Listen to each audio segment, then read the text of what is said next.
नमस्कार दोस्तों, मार्गदर्शन पे आपका बहुत बहुत स्वागत है। दोस्तों, आज आप जानेंगे करवा चौथ व्रत विधि के बारे में कि करवा चौथ व्रत में पूजा किस प्रकार किया जाता है और शास्त्र के अनुसार इस व्रत में पूजा करने की सही विधि क्या है। दोस्तों, ये भी जानेंगे कि अगर आप अकेली हैं, अकेले पूजा कर रही हैं तो करवा किस प्रकार बदलेंगी। परंपरा तो ये है कि बहुत सारी औरतें एक साथ मिलकर के पूजा करें तो उसमें ये विधि निभाना बहुत आसान हो जाता है, लेकिन जब कोई अकेली स्त्री पूजा करती है तो उसमें करवा किस प्रकार बदलें। तो दोस्तों, आगे आप देख लीजिए कि करवा चौथ की पूजा शुरू किस प्रकार करते हैं।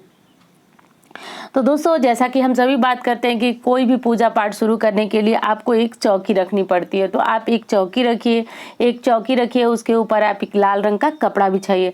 लाल रंग का कपड़ा बिछाने के बाद आप, जैसा कि आप सभी जानते हैं कि करवा चौथ की फोटो आपको बाजार में मिलती है, परंतु कुछ लोग जो है इसको घर पे ही दीवार पे ये चित्र जो है अंकित करते हैं गेरू से, लेकिन ये काम बहुत मुश्किल होता है। अगर आप फोटो ले लेंगे तो ये बहुत अच्छा होगा। तो करवा चौथ की फोटो ले लीजिए और इसके बाद आपको ये फोटो को अपने जो चौकी आपने रखा है वहां पे स्थापित कर लेना है।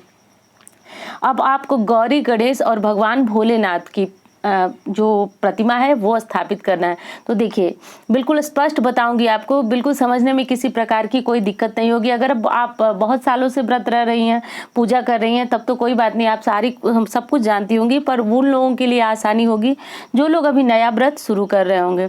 तो हाँ दोस्तों, तो अगर आप ये चीज़ें जैसे मिट्टी ला करके, आप साफ शुद्ध मिट्टी ला करके और उससे गौरा माँ बनाए, उससे भगवान भोलेनाथ बनाए। भोलेनाथ का अर्थ है कि शिवलिंग बनाए। और गणेश जी को सुपारी से अंकित किया जाता है। ये हम सभी जानते हैं कि हर पूजा पाठ में गणेश जी को पान के पत्ते पे और सुपारी पे जो मौली, जिसको रक्षा भी बोलते हैं, हाथ में लपेटते हैं, वो रखते हैं हम पान के पत्ते पे, और गणेश जी को रख करके और गौरी माँ को, तो गौरी माँ देखिए 3 चीज़ों से बनती है। चाहे तो आप हल्दी से भी गौरी माँ का निर्माण कर सकते हैं, चाहे तो गाय के गोबर से भी कर सकते हैं, और चाहे तो किसी पवित्र नदी के मिट्टी से भी कर सकते हैं। तो ये देखिए, अगर आप भगवान भोलेनाथ की प्रतिमा रख रही हैं तो फिर आपको सिर्फ गौरी गणेश की ही स्थापना करनी पड़ेगी, और अगर आप भगवान भोलेनाथ की फोटो नहीं रख रही हैं तो आपको गौरी गणेश और भगवान भोलेनाथ इन लोगों की प्रतिमा रखनी है। तो प्रतिमा का अर्थ होता है कि भगवान भोलेनाथ का जितना बड़ा आप गौरी माँ बने रहे उससे थोड़ा सा बड़ा आप भगवान भोलेनाथ का शिवलिंग बना लीजिए और शिवलिंग बना करके रख लीजिए। एक बार फिर बता रही हूँ कि अगर फोटो है तो आप सिर्फ गौरी गणेश की स्थापना करेंगे, जैसा कि हम सभी करते हैं। कोई छोटी पूजा हो, बड़ी पूजा हो, उसमें हम गौरी गणेश की स्थापना जरूर करते हैं। स्थापना इस प्रकार करते हैं कि आप कोई पान का पत्ता रख लेते हैं, पान के पत्ते पे सुपारी जो बाजार में बहुत आसानी से मिल जाती है उसको लेकर के और कलावा उसके ऊपर लपेट देते हैं, तो वो हो गए हमारे गणेश जी। अब और गौरी जी को मैंने बताया कि 3 चीज़ों से आप बना सकते हैं, गोबर से और हल्दी से, या फिर कोई पवित्र मिट्टी मिले तो उससे बना सकते हैं, और कुछ नहीं मिले तो आप मुल्तानी मिट्टी से भी बना सकते हैं।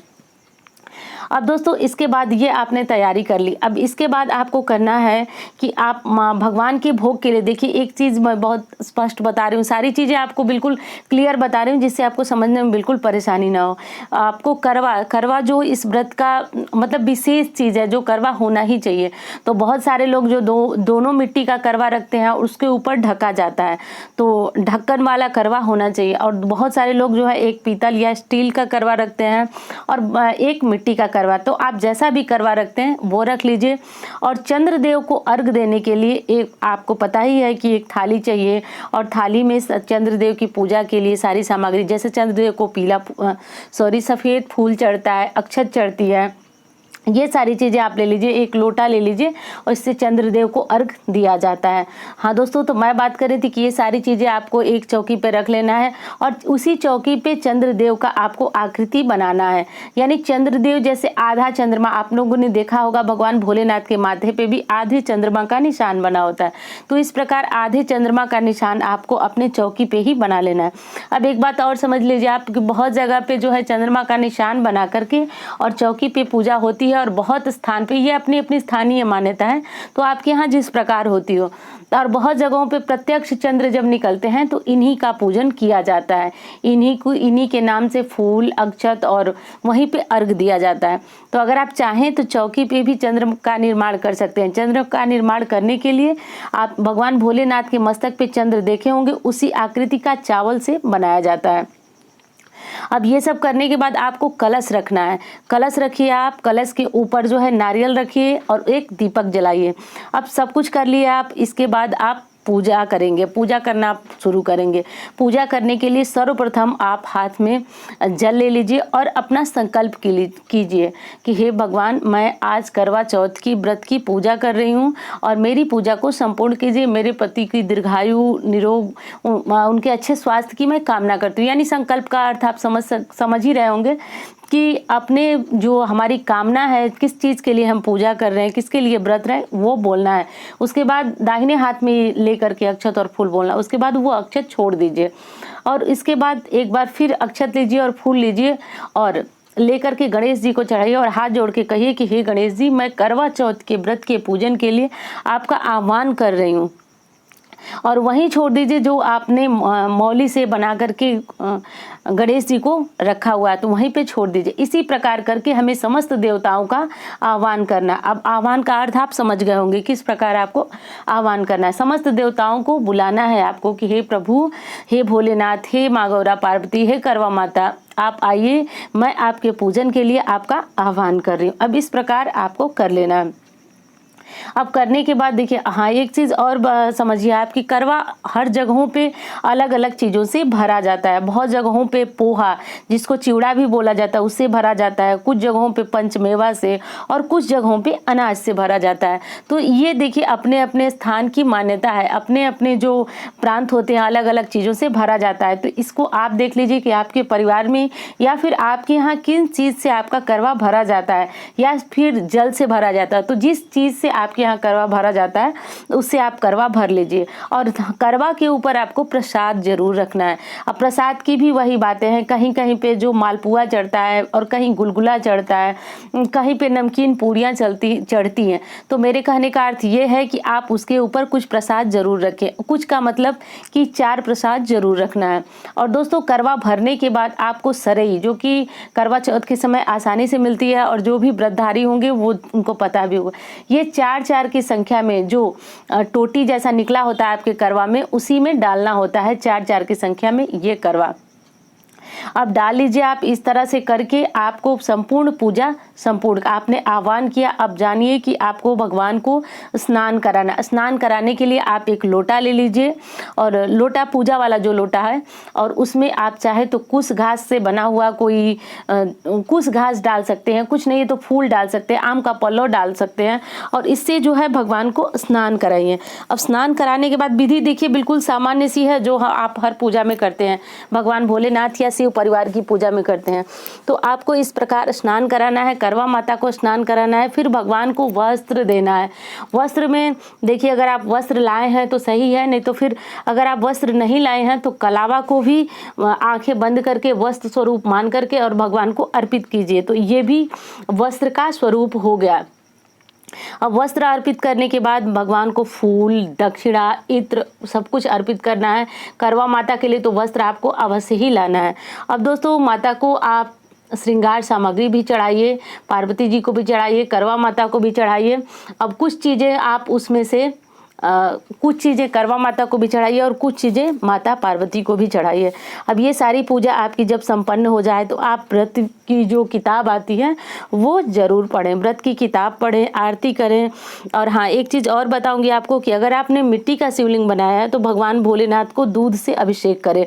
अभिषेक करने के लिए आप जो छोटा सा गौरी जी के बगल में शिवलिंग रखे हैं उनको किसी प्लेट में रख लें और उसके ऊपर धीरे धीरे पहले गंगा जल, फिर दूध, मतलब अगर आपने पंचामृत बनाया है तो उससे अभिषेक करें, नहीं बनाया तो सिर्फ जल, गंगा जल और दूध से अभिषेक करके भगवान भोलेनाथ को सफ़ेद फूल चढ़ाएं, पीला चंदन, सफ़ेद चंदन चढ़ाएं।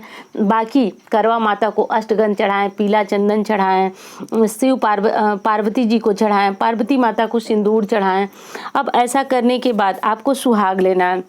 अब सुहाग लेने की विधि ये है कि आप माता पार्वती को अपने आंचल से सिंदूर चढ़ाएं, वही उसी आंचल से स्वयं में सिंदूर लगा लें और माता से कहें, माता सुहाग दो, माता सुहाग दो, माता मेरा सुहाग जो है अमर रखें।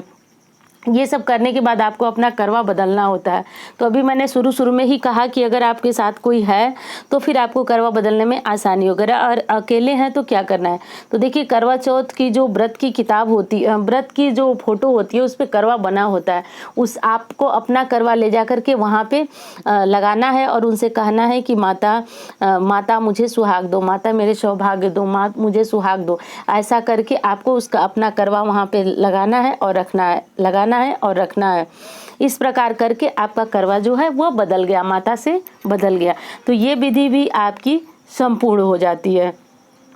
अब दोस्तों, जो आपने पूजा में चढ़ाया हुआ सुहाग का सामग्री है, उसमें से कुछ एक चीज़ निकाल लीजिए। बाकी सासू माँ या फिर सासू माँ नहीं है हमारे पास, तो किसी और जो बड़े हों, जिनकी हम इज्जत करते हों, या फिर जो हमारे लिए एक मार्गदर्शक हों, उनके हाथ में ये चीज़ें रख करके और उनको प्रणाम करके और आशीर्वाद जरूर लें।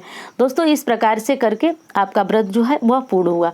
अब इसके बाद बात आती है चंद्र पूजन की। तो देखिए, मैंने अभी भी कहा कि चौकी पे ही आधे चांद का निशान, आधे चांद का इसलिए बनाया जाता है दोस्तों कि पूर्ण चांद तो पूर्णिमा में होता है, तो फिर आपको आधे चांद का ही पूजा बना करके और सफ़ेद चंदन, सफ़ेद फूल और कुछ सफ़ेद चीज़ों, जैसे कहीं कहीं पे गट्टा जो आता है उसका भी भोग लगाया जाता है। लेकिन आप पंचमेवा या फिर सफ़ेद मिठाई या फिर जो चीज़ आप माता के भोग के लिए बनाई हैं, गुलगुला, पूड़ियाँ, जो भी बनाए हैं, आप वो चीज़ उन्हें चढ़ाएं। अब चढ़ाने के बाद आपको जो चीज़ें आपने बनाया वो चढ़ाइए, फिर इत्र वगैरह अर्पित कीजिए।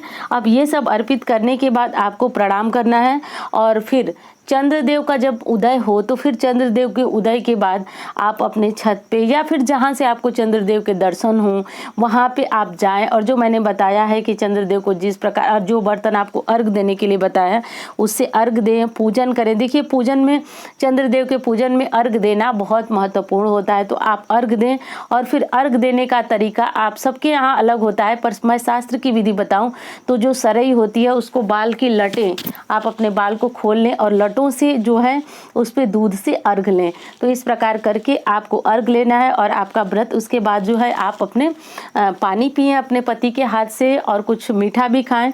यानी आगे की विधि तो हम सभी जानते हैं, और ऐसे करके हमारा करवा चौथ का व्रत जो है वह पूर्ण होता है।